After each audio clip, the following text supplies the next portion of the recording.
और जाओ और सुबह जानकी को वन में छोड़ आना। बोले भैया मैं कैसे कहूंगा? बोले जानकी पेट से है, गर्भवती है जानकी, और जानकी ने मुझसे ये कहा था कि मैं कुछ समय संतों के ऋषियों के आश्रमों में रहना चाहती हूं। क्यों रहना चाहती हूं? इसलिए कि मेरी संतति, आने वाला जो आपका अंश है, आने वाला जो बालक है, उन पर ऋषियों के द्वारा अच्छी अच्छी सुंदर सुंदर भगवान की कथाएं सुनेंगे, उनके बच्चों के साथ थोड़ा उन्हें देखेंगे, समझेंगे, ऋषि पत्नियों की माताओं के साथ हम उनके सत्संग करेंगे, विचार सुनेंगे, तो हमारे आने वाले बच्चे संतति के अच्छे संस्कार जगेंगे। इसलिए हमारी इच्छा है कि हम ऋषियों के, संतों के यहां रहना चाहते हैं। हम चाहते ही जो आने वाली संतति है, आने वाला बालक है, कहीं आश्रम में जन्म हो इसका।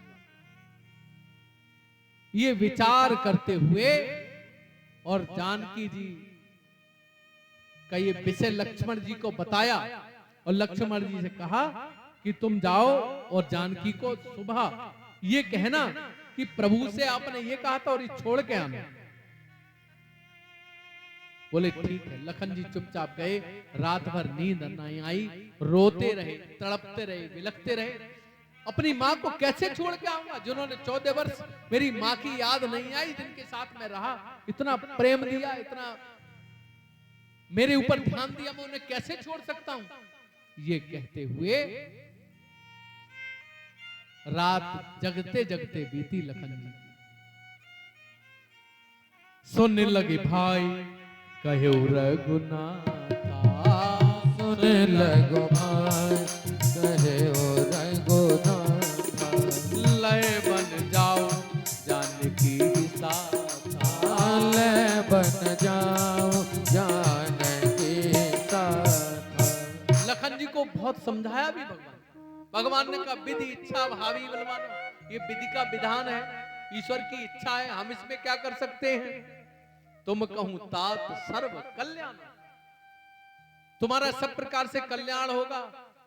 राजा की आज्ञा मानने से कल्याण होता है, पिता की आज्ञा मानने से कल्याण होता है, भाई की आज्ञा मानने से कल्याण होता है, इसलिए तुम्हारा सब प्रकार से कल्याण होगा। ये काम तुम्हें करना है लखन।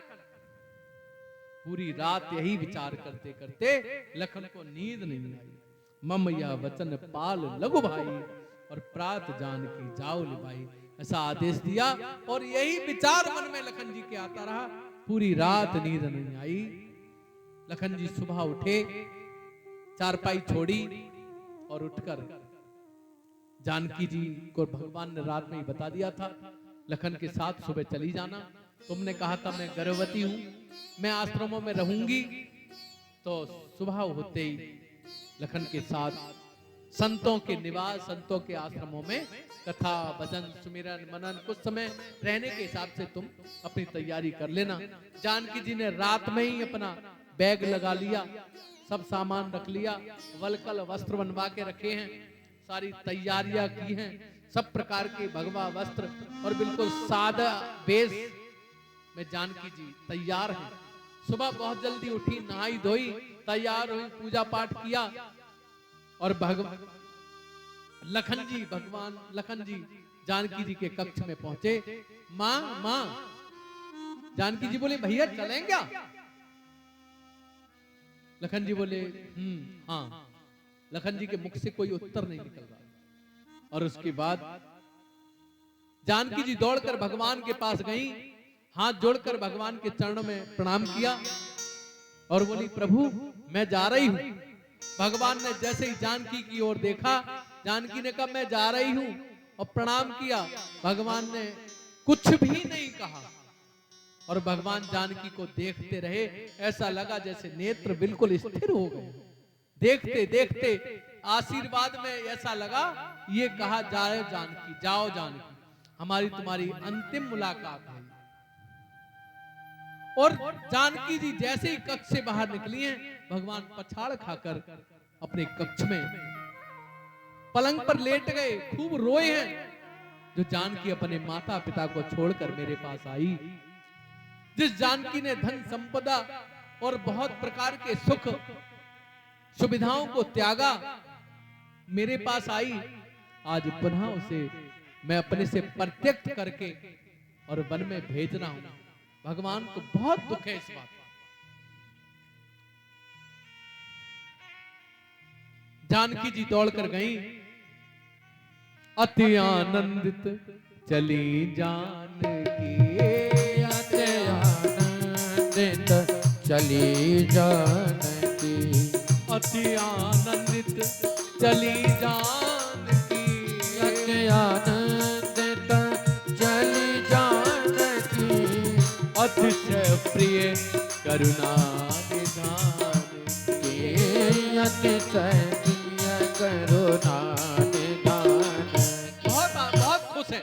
आज भगवान ने, हम बहुत दिनों से कह रहे थे, आज भगवान ने हमारी इच्छा पूरी कर दी। हम ऋषियों के संतों के दर्शन करेंगे, आने वाली संतति को संस्कार मिलेंगे, इसलिए संतों के आश्रम बहुत खुश होकर जा रही हैं। लखन जी बैठे हैं और रथ हाँकने वाला रथ हाँक रहा है, रथ तेज चल रहा है। जानकी जी बहुत सुंदर वातावरण देखकर, लखन भैया देखो देखो भैया कितने सुंदर मोर नाच रहे हैं, देखो ये कैसे पक्षी इकट्ठे जा रहे हैं, देखो कितने सुंदर फूल खिले हैं।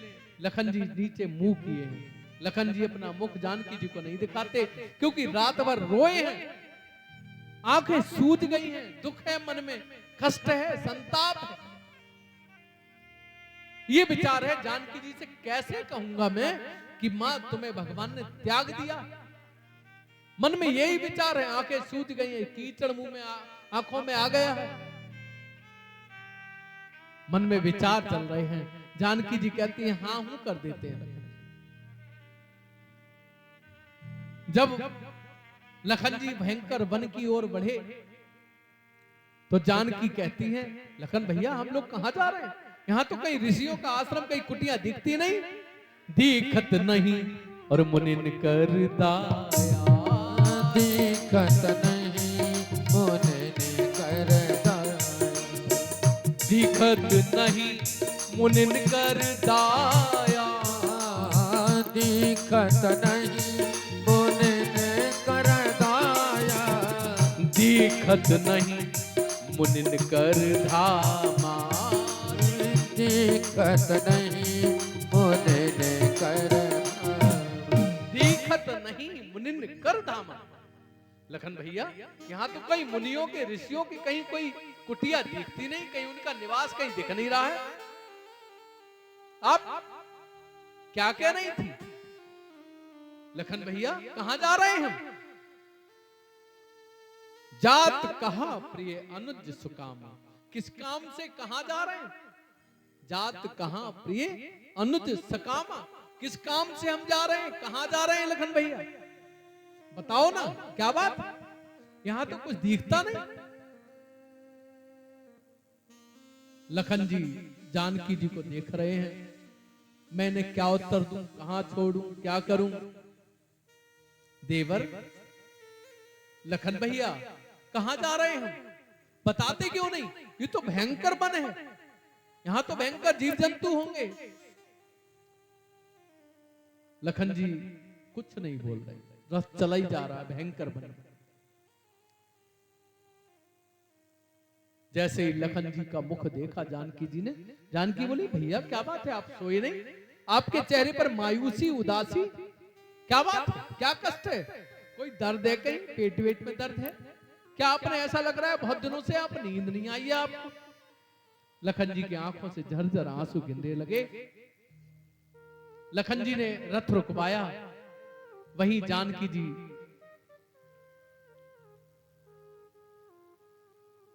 जानकी जी ने कहा क्या बात है? लखन भैया क्यों रथ क्यों रुकवाया, क्या बात? लखन ने कहा कुछ नहीं, मां आपसे कुछ बात करनी है। क्या बात करनी है? भयंकर वियवान जंगल है, पास में ही तमसा नदी है थोड़ी दूर पर, और वह भयंकर जंगल में रथ रुकवा कर जानकी जी से कहते हैं मां आपसे कुछ बात करनी है। क्या बात करनी है लखन? और लखन जी नीचे मुंह करके भगवान की वाणी में ऐसा लग रहा है लखन जी कह रहे हैं मां आपको भगवान ने सदा सदा के लिए त्याग दिया।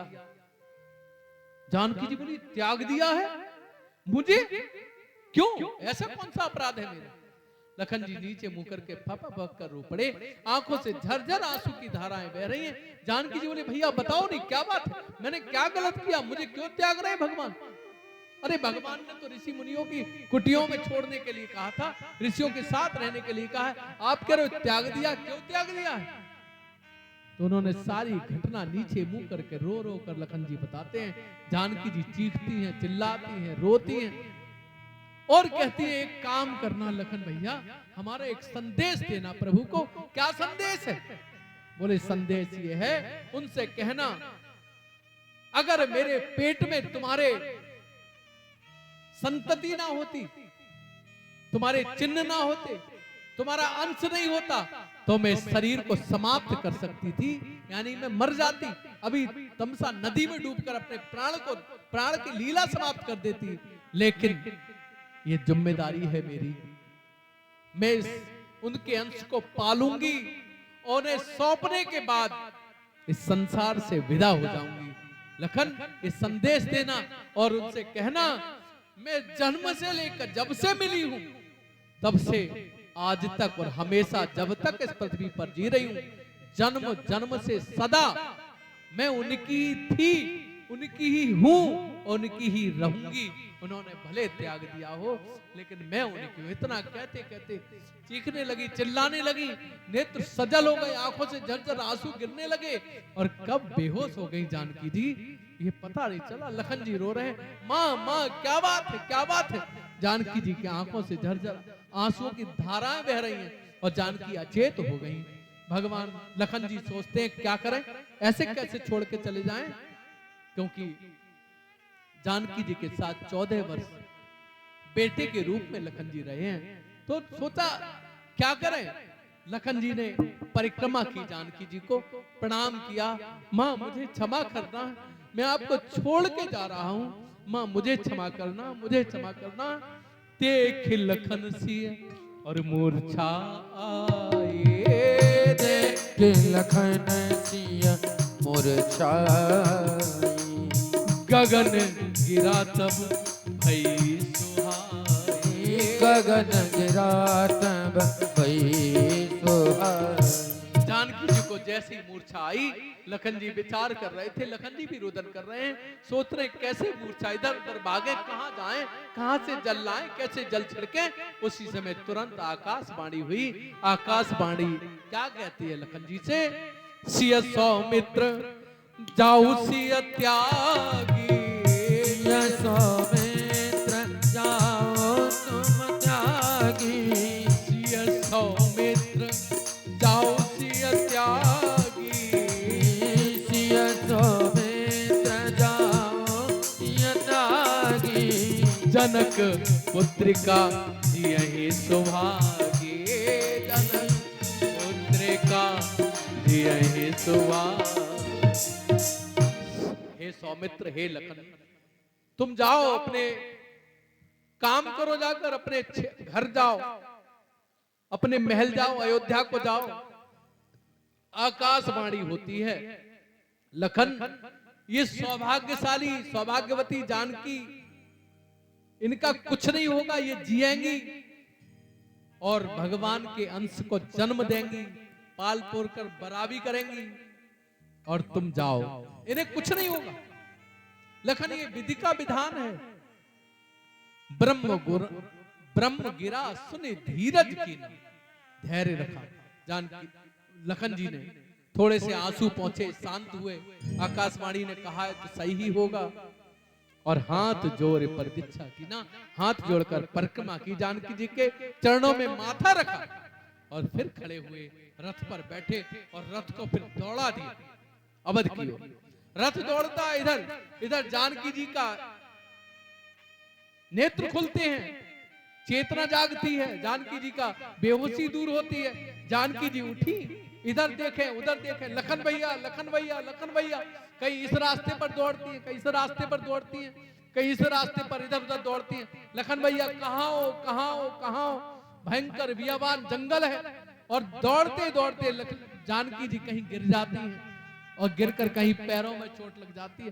पागलों की भांति दौड़ती है, दौड़ती जाती, लखन भैया कहाँ ले गए रथ, मुझे भी जाना था। अरे मुझे ठीक स्थान पर तो छोड़कर जाओ लखन भैया, मेरा क्या होगा, पशु पक्षियों से मेरी कौन रक्षा करेगा, मैं कैसे जीऊंगी। रोती हैं, रुदन करती है, बिलकती हैं, तड़पती हैं। जागी सकल जागी सिया सकल देश देखा, जागी सिया सकल देश देखा, नहीं कहीं अस नहीं कहीं से नहीं कहीं अस नहीं कहीं से। जैसे ही जगह सब तरफ देखा, न रथ है न लखन है और न अश्व है, घोड़े भी नहीं है, कहीं कोई आवाज नहीं है, कहीं कोई चिन्ह नहीं है, सब तरफ फिर रुदन करती है, चीखती हैं, चिल्लाती हैं। पशु पक्षी चारों तरफ से आ गए, पशु पक्षी आ गए, जानकी से बोले माँ माँ परेशान मत हो। चारों तरफ से घेर लिया पशु पक्षियों ने, ऐसा लगता है पेड़ पौधे खुद खड़े होकर आ गए, क्योंकि जानकी जी का जन्म पृथ्वी से हुआ है। पेड़ पौधे कौन है, जानकी जी के बहन भाई हैं। ऐसा सबने घेर लिया, जानकी क्यों परेशान होती हो, तुम हमारी बहन हो और तुम अपने बच्चों की चिंता मत करो, आपके बच्चों का जन्म होगा, सिंह कहते हैं। माँ जानकी आपके बच्चे जब होंगे ना तो हम अपने बच्चों के साथ उन्हें खिलाया करेंगे। गाय आ जाती हैं, भेड़ बकरियां आ जाती हैं, बहुत प्रकार के पशु पक्षी जानकी जी से कहते हैं जानकी चिंता मत करना, बेटी चिंता मत करना, हम लोग हैं तो हम आपकी रक्षा करेंगे, हम आपको भोजन लाएंगे। जानकी रुदन करती हैं, चिल्लाते चिल्लाते बेहोश हो जाती हैं। उनकी चीख पुकार सुनकर कुछ 4-5 शिष्य जब वाल्मीकि जी के आए उधर, और जब देखा जानकी जी की आवाज की ओर दौड़े और देखा एक नारी, और ये भगवा वेश में ऐसा लगता है जैसे कोई वन देवी हो।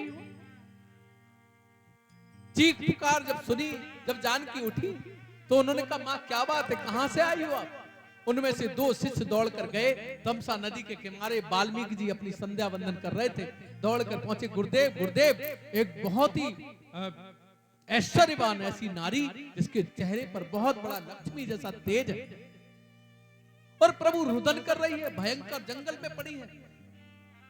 नेत्र बंद किए वाल्मीकि जी ने देखा, मेरी बेटी सीता। दौड़कर वाल्मीकि जी आए उन शिष्यों के साथ जानकी जी के पास आकर, गोस्वामी जी लिखते हैं करुणा करत विपिन अति भारी, करुणा करत विपिन अति भारी, वाल्मीकि आए वन चारी, वाल्मीकि आए वन चारी, विविध भांत मुनि धीरज दीना, विविध भांत मुनि धीरज दीना, सिया तब सुरसर और मजन की नाद, सिया तब सुरसर मजन की नाद। तब वाल्मीकि जी आए, वाल्मीकि जी समझाए बेटी तुम तो मेरी बेटी हो, जनक मेरे मित्र हैं, बेटी अपने पिता की घर आई है, बेटी आंसू पोंछो, रोते नहीं, अरे पिता के घर तो खुश होना चाहिए।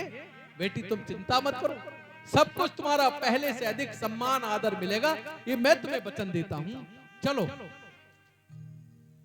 वाल्मीकि जी ने कहा जाओ बेटी स्नान करके आओ, और कुछ ऋषि माताओं को बुलाया, जानकी जी से परिचय कराया, जानकी जी ने स्नान किया, मज्जन किया, और जानकी जी वाल्मीकि जी के आश्रम में उन माताओं के साथ गए, सबको परिचय कराया वाल्मीकि जी ने, और कहा ये वन देवी हैं। कौन है ये? वन देवी हैं, अपने वन की देवी हैं, इनका सब आदर करना, इनका सहयोग करना, सब प्रकार से अपनी बेटी जैसी हैं, इसलिए किसी प्रकार की कोई कमी ना हो।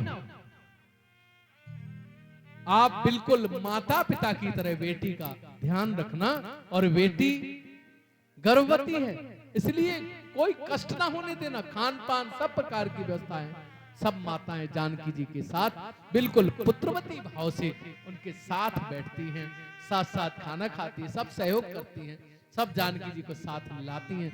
बहुत प्यार दिया, कुछ समय में जानकी जी सब कुछ भूल गई।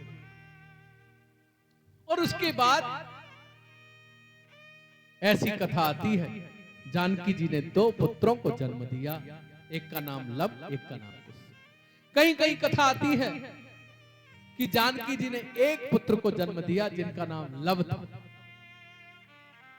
एक दिन वाल्मीकि जी जंगल तो था ही, वहां संध्या वंदन कर रहे थे, अपने बैठे थे, ध्यान में लगे थे, और अंग वस्त्र को उन्होंने पेड़ से बांध दिया, झूला बना दिया और लव को उसमें लिटा दिया। जानकी जी अपना काम कर रही थी, लव उलट पलट होकर गिर गए और वो घुटनन घुटनन कहीं जंगल की ओर ऐसी चले गए। जानकी जी की आंख खुली, उनकी वाल्मीकि जी की, तो वाल्मीकि जी ने चारों तरफ देखा, उन्होंने कहा बेटा नहीं। दौड़ के सब तरफ देखे आए, जब लव कहीं नहीं मिला तो बड़े दुखी हुए, बोले अब क्या करें, अब जानकी को कैसे उत्तर दूंगा, उसके तो जीने का सहारा केवल ये बालक है, अब क्या करें। तो उन्होंने कुशा से एक लकड़ी ली, अभिमंत्रित की और बिल्कुल हूबहू लव जैसा एक बालक अपने तेज से बना दिया।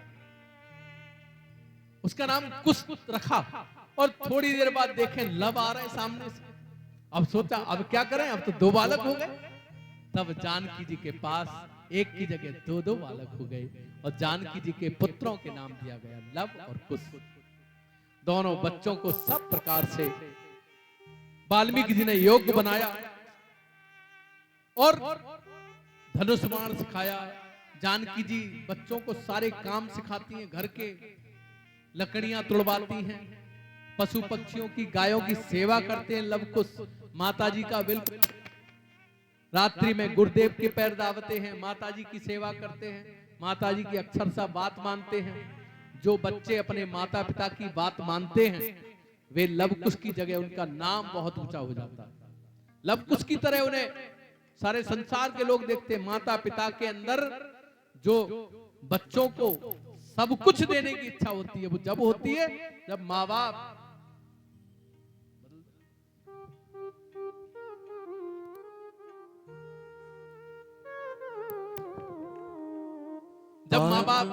बच्चों के अच्छे कार्य देखते हैं तो माँ बाप खुश होते हैं, और बच्चों को आशीर्वाद जब अंदर से देते हैं तो बच्चे जो चाहते हैं सो बनते हैं। इसलिए बच्चों को माता पिता की बात माननी चाहिए।